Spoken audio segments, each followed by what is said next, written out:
प्रिय बंधुओं, प्रभु श्री राम यद्यप निर्गुण निर्विकार पर ब्रह्म परमात्मा है, किंतु ऐसे सर्वत्र राग रहित विरागी प्रभु श्री राम भी माँ जानकी के अनुपम सौंदर्य को जनक जी की पुष्प वाटिका में देखकर ऐसे मोहित हो गए कि चित्त में निरंतर माँ सीता जी का रूप सौंदर्य मूर्तिमान हो सतत चित्त को लुभाने लगा।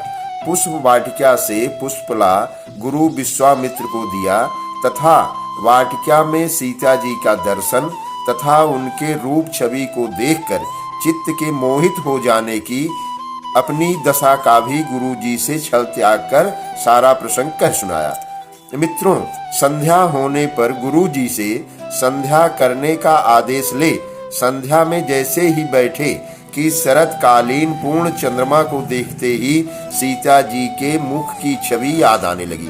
राम को चंद्रमा में सीता जी का प्रफुल्लित मुख कमल दिखने लगा। वह सीता जी के मुख चंद्र का दर्शन कर सुख प्राप्त करने लगे तथा संध्या भूल गए।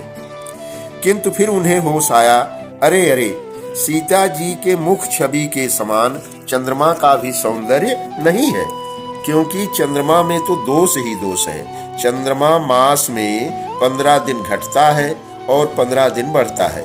यह चंद्रमा विरहिणियों को, जो अपने प्रियतम से विलग हैं, उनके हृदय को जलाता रहता है और चंद्र ग्रहण में राहु उसे ग्रसित कर उसकी दीनता, निर्बलता और शक्तिहीनता को दिखाता है। इसके सिवा चंद्रमा का सौंदर्य सीता जी के मुख सौंदर्य के समान नहीं है।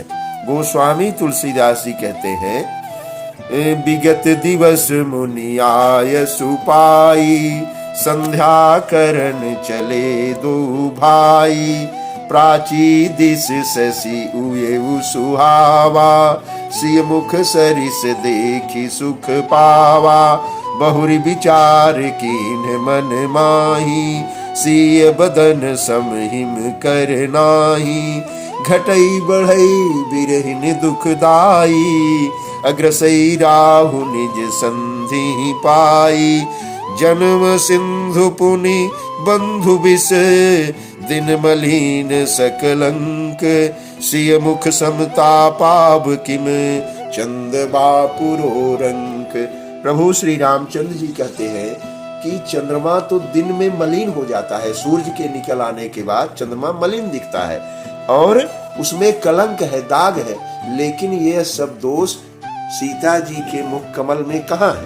प्रिय बंधुओं, यह तो भगवान की दशा का वर्णन है।